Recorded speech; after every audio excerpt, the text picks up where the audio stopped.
What's up? This is Ethan from Ashes of the Sun and Freya, and you are listening to Brutally Delicious. Check it. One, two, three, four. The Brutally Delicious Podcast. The Brutally Delicious Podcast. The Brutally Delicious Podcast. The Brutally Delicious Podcast. This is 70,000 Tons of Metal, the original but world's biggest heavy metal cruise. 60 bands, 4 days, 1 cruise ship, only 3,000 tickets. It's like having an all-access backstage pass. January 29th to February 2nd, 2026. From Miami, Florida to Nassau, the Bahamas, and back. 70,000 Tons of Metal. What are you doing next winter? How are you today? How are you today? Pretty good. How you doing? Good. Where are you at geographically? I'm northern New York. I'm right on the St. Lawrence River, basically. Ottawa is 45 minutes from me. Okay. Is it getting cold up there yet? It's actually record-breaking. I think today is like 91 degrees. The humidity's brutal. There's wildfires out west, and all the smoke is over here. It's been that way for weeks and weeks and weeks. So it's been, the air quality's been pretty poor. It's pretty hot. So Really? but I didn't realize you would. What's that? I didn't realize you were getting all that heat that far up. Yeah, the heat when it's up here, it's muggy. It's not like Florida. It could be 90 in Florida, and you can deal with it. Up here, it gets hot. It's that thick air, and with all these wildfires going out in Canada out in west and stuff, we're getting all the smoke. So it's pretty brutal right now. Huh. Anyway, we didn't come in to talk about weather, I guess. So let's jump into Ashes of the Sun. So one of the things I like about doing this podcast is I get to come across bands that I've not heard of, and you can't keep up with everybody, and I get things come across my radar, and this was one of them. But for those like myself out there who are not familiar with Ashes of the Sun, can you give us like the 2-sentence elevator boardroom pitch or whatever you want to call it? The pitch is Ashes of the Sun. Actually, I have triplets, and my kids years ago, they knew I was in a band. They wanted to come up with a name. They said, we're gonna call our band Ashes of the Sun. And I just thought it was kind of funny. And I was like, it sounds like a screamo kind of heavy band, or something like that. Giggle a little bit. And then over the years, I just collected all these songs, man. I've been recording and writing and demoing, for Freya, for various bands. Sometimes I just write. And I had this pile of songs. I'm like, they all kind of worked. And I thought, you know what? I'm going to record them, see what's up. I got a hold of some of my old, Jocko, my old buddy, who mixed for me and stuff. And I said, you want to mix these songs? I was talking about how I should sing it, and I played everything on it. I played drums, guitar, bass, everything. So just some songs I had floating. Right. I was like, I'm going to put some solos to this. I'm really a bass player. I joined Freya as a bass player, so I ended up becoming the drummer when I was back in the early days on Victory Records. And I just, Eric and Bulldog really convinced me, hey, man, you're a decent drummer. You should do it. So I started playing drums, and that kind of became now my main instrument. But I play guitar, I play bass, and I sing. And I said, you know what? I'm not going to scream on this. I'm just going to sing it.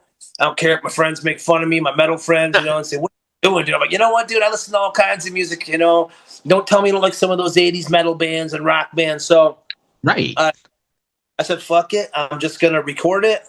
And I'm sick of recording music and doing nothing with it. I have a production company and I make movies and stuff. So I get to filter stuff out through there.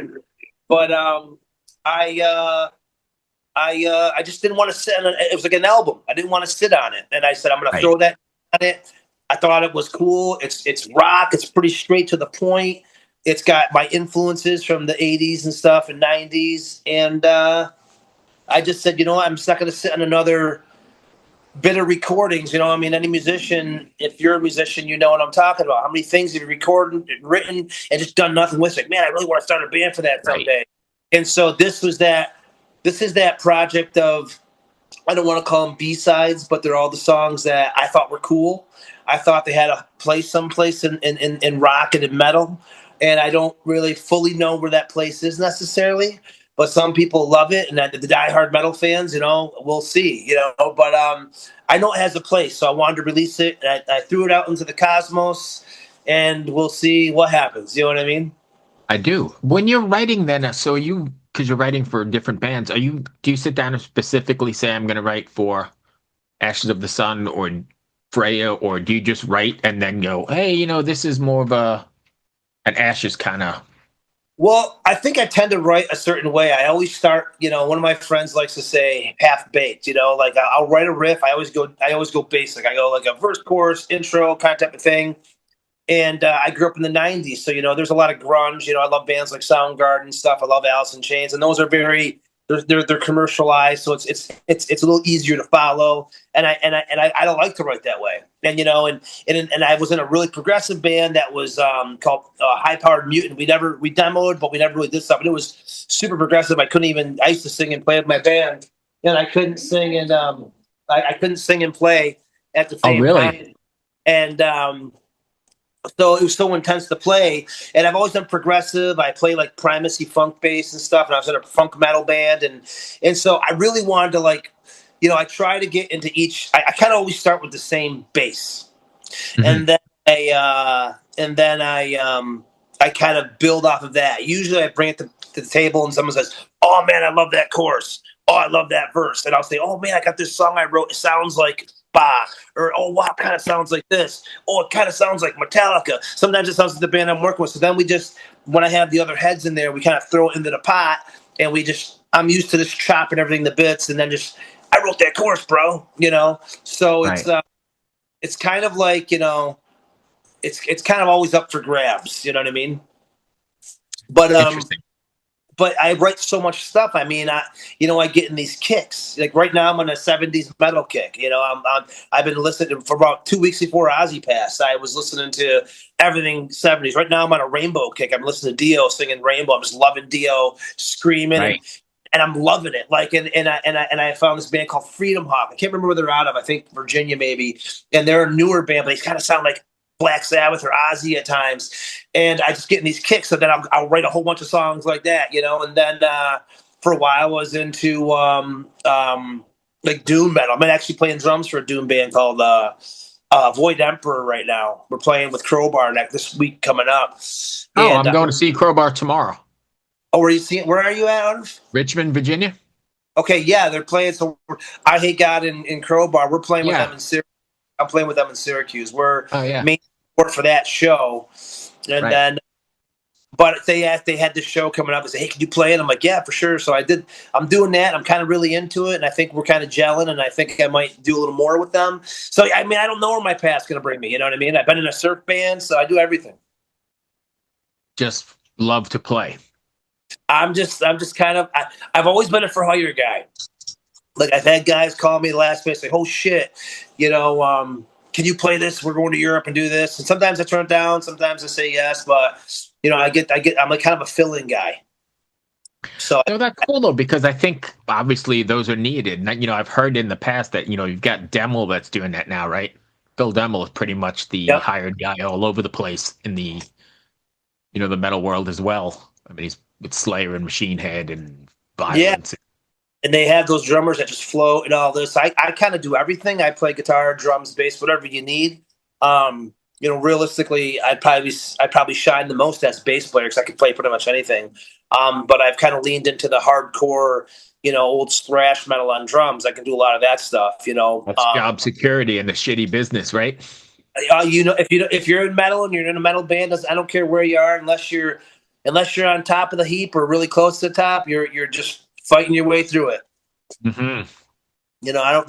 I've heard so many great bands. I'm like, why aren't they huge?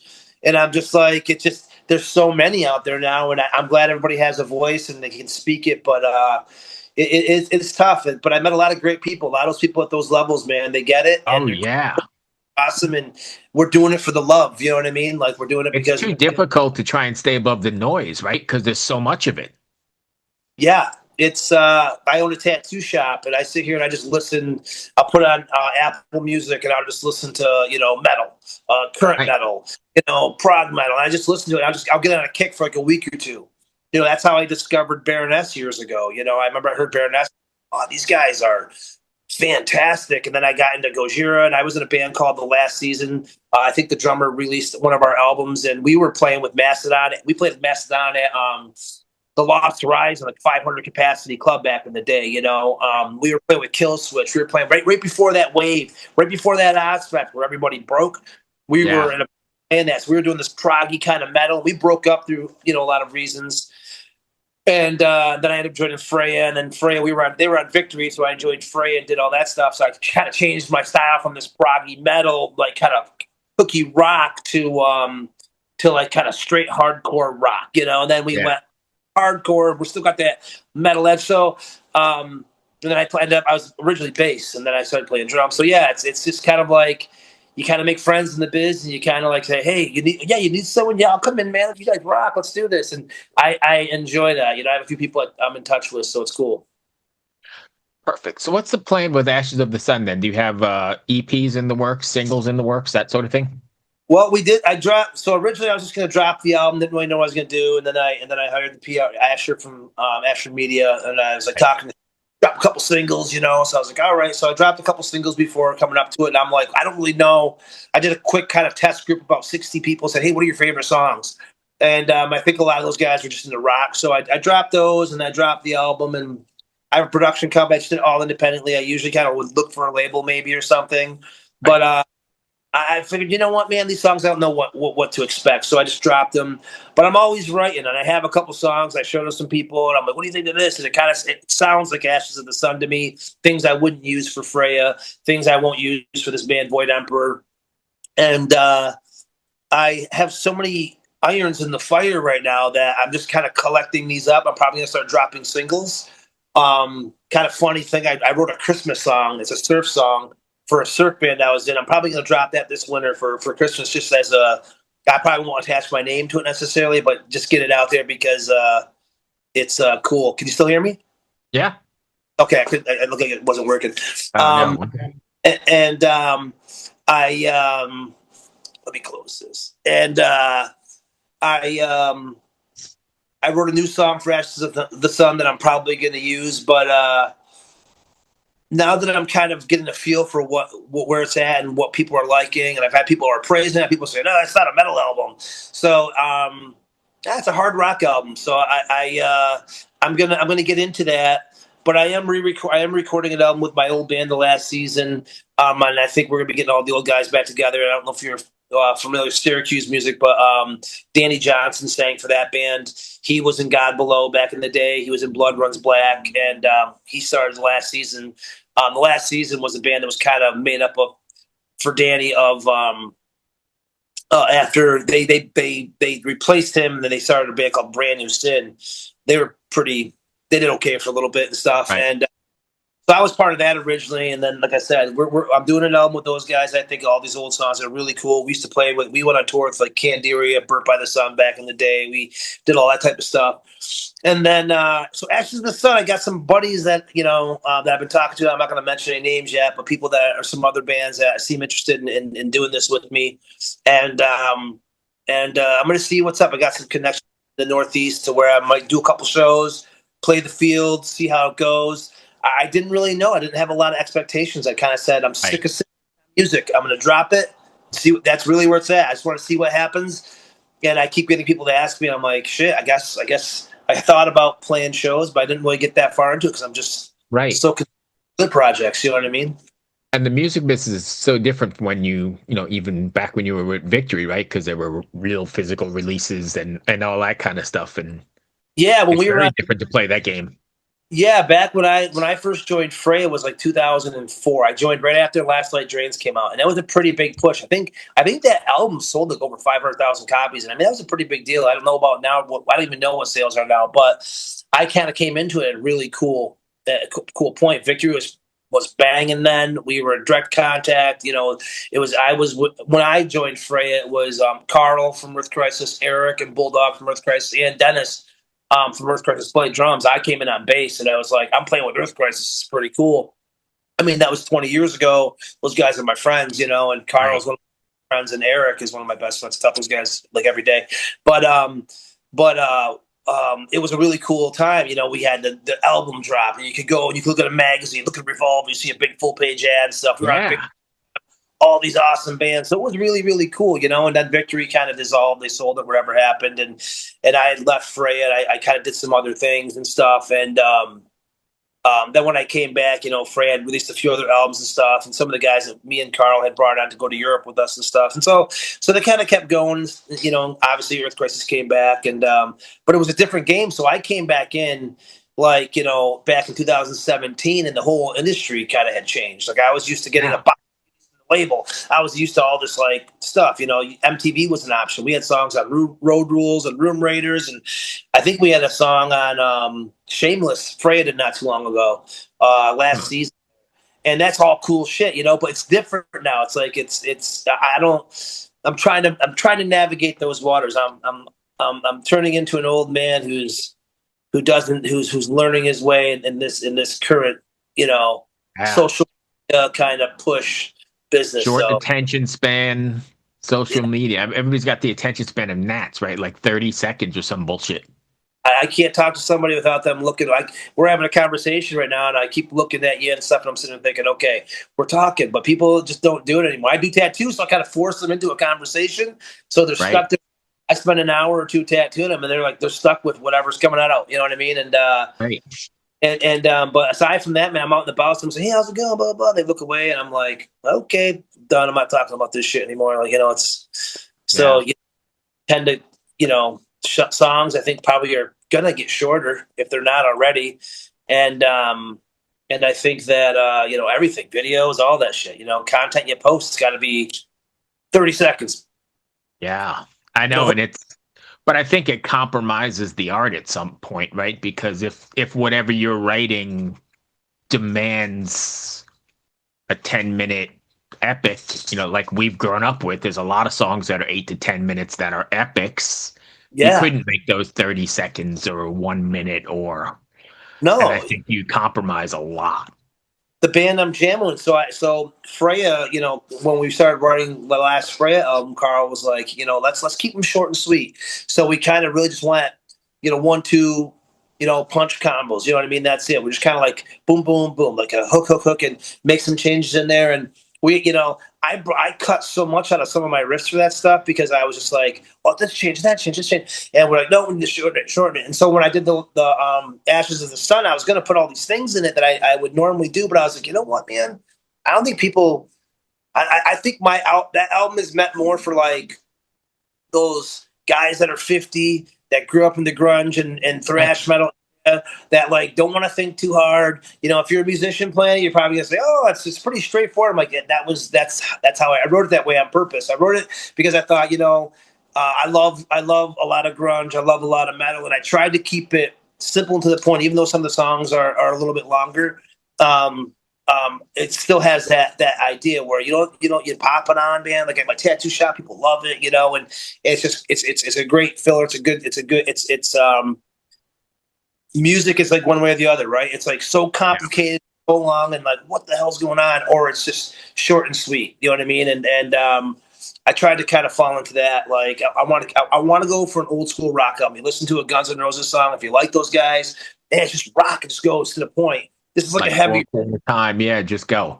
That's what I kind of, in my mind, I was thinking, I want it to be like Baroness. They're kind of rock, but they're a little bit metal, so they have a lot going on. But I wanted this album to be like an old Alice in Chains album. I wanted it to be that Nirvana mentality, but a little heavier, a little grindier. But it shows the Metallica influence. It shows my own thrash influence.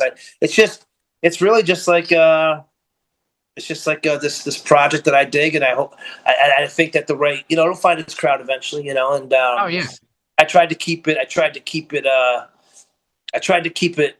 manageable for those kids who have a short attention span. You know, you didn't get lost. You didn't go too far out of the range. Like, is this the same song? I don't even fucking know. No, right. You just drifted off for a minute. Right. So that brings me to the end of my written questions. But if fans want to find you, how do they do so? Well, I originally was doing a lot through my Instagram, which was Ethan Henry 43 Instagram. But I just started an Ashes of the Sun Instagram because it seems like it's kind of needs to turn into its own entity. So I think it's Ashes of the Sun Band on Instagram. I have my production company. I make movies and stuff, and a lot of my stuff's there on ignoranttouristproductions.com. And so you can find our stuff there. We're building it as as we speak. It's all kind of new. And I have a YouTube channel as well, Ignorant Tourist Productions. And we're posting like videos on there and stuff. And I'll be posting like anything. It's kind of a variety. I chose Ignorant Tourist Productions because that's how I am as an artist, man. I kind of, as a tattoo artist, I do traditional. I do realism. I do anything. As a musician, I'm the same way. I'll play funk. I'll play like metal. I'll play rock. I just love doing it all. I'm an artist, and I don't want to be like just I'm metal. I just do metal. No, I get it. I'm more. Sure. So Ignorant Tourist Productions. That the reason why we're that is because we kind of. I'm an ignorant tourist wherever I go. I'm just kind of like, oh yeah, I can play jazz. Oh yeah, man, yeah, I could paint flowers, and so I thought it was funny, kind of like just to the idea of what it is, what it stands for. Gotcha. And that's all I have, my friend. I hope that wasn't too bad. No, dude, I appreciate the time, man. I'm just trying to keep the world alive with indie music and film and art. That's all I do. I just preach it all the time. So I appreciate this. Awesome. You have a great day. Pleasure meeting Cheers. you. Take care. All right. Bye.